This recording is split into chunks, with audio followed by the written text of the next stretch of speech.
নমস্কার বন্ধুরা, পম্পা কিচেন ব্লকে তোমাদের সকল বন্ধুদের স্বাগত জানিয়ে আজ আমি চাল কুমড়োর টুটি ফুটি করে তোমাদের দেখাচ্ছি।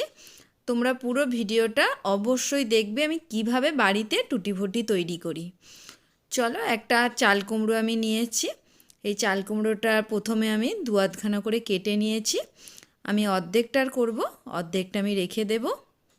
এবার আমি অর্ধেকটা থেকে ছাড়িয়ে আমি ছোট ছোট টুকরো করে নিচ্ছি। এই দেখো, এইভাবে আমি প্রথমে দানাগুলো ফেলে দিচ্ছি, তারপরে ছোট ছোট করে টুকরো করে নিচ্ছি।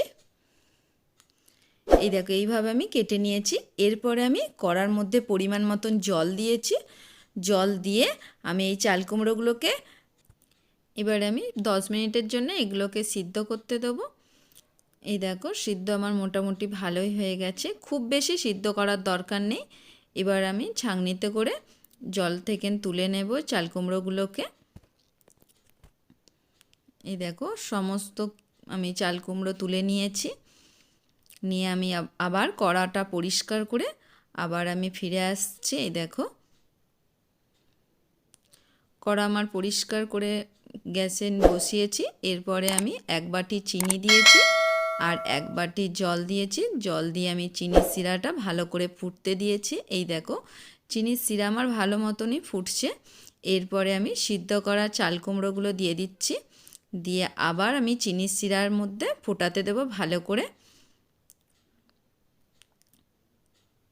এই দেখো, এটা আমি 10 থেকে 20 মিনিটের জন্যে ভালো করে আমি চিনির শিরার মধ্যে ফুটিয়ে নিচ্ছি, যাতে চাল কুমড়োর ভিতরেতে যেন এই চিনির মিষ্টিটা লাগে, সেই জন্য আমি ভালো করে ফুটিয়ে নিচ্ছি। এই দেখো, আমি ছাঁকনিতে করে আবার 2-1 বার নেড়ে দিয়েছি। নাড়ার পরে আমি 1 চামচ, ছোট চা চামচের 1 চামচ আমি ভ্যানিলা এসেন্স দিয়ে দিচ্ছি, যাতে টুটি ফুটিগুলো খুব দারুণ সেন্ট হয়, সেই জন্য আমি দিচ্ছি। দিয়ে আমি গ্যাসটা অফ করে দিচ্ছি। এবার আমি বাটিতে 3টে বাটিতে আমি ঢেলে দেব। এই দেখো, একটা লাল রং নিয়েছি, একটা হলুদ রং নিয়েছি আর একটা এই সাদা রঙই থাকবে। তোমরা যদি এগুলো লাল রঙের জায়গায় বিটের রঙও দিতে পারো, বিটকে সিদ্ধ করে। আবার পালং শাকের সবুজ করার জন্য পালং শাককে সিদ্ধ করে পালং শাকের জলটাও দিতে পারো। আমি এখানে রং দিয়েছি।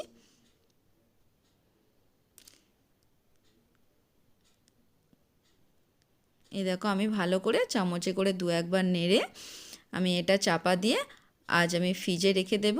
এবার পরের দিনে সকালবেলা আমি ফ্রিজ থেকে বের করেছি।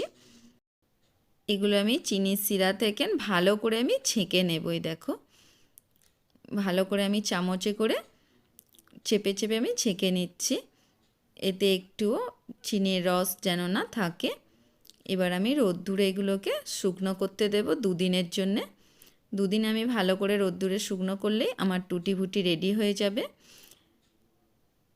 এগুলো কেকের মধ্যে দিতে খুবই কাজে লাগে, তাই আমি বাড়িতেই টুটি ফুটি তৈরি করেছি। তোমরা অবশ্যই বাড়িতে তৈরি করবে। কেমন লাগে আমাকে কমেন্ট করে জানাবে।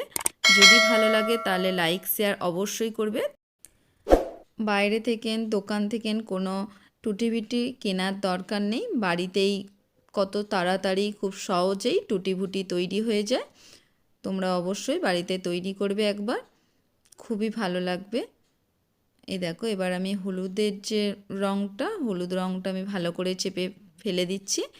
এরপর আমি রোদ্দুরেতে 2 দিন শুকনো করে নেব।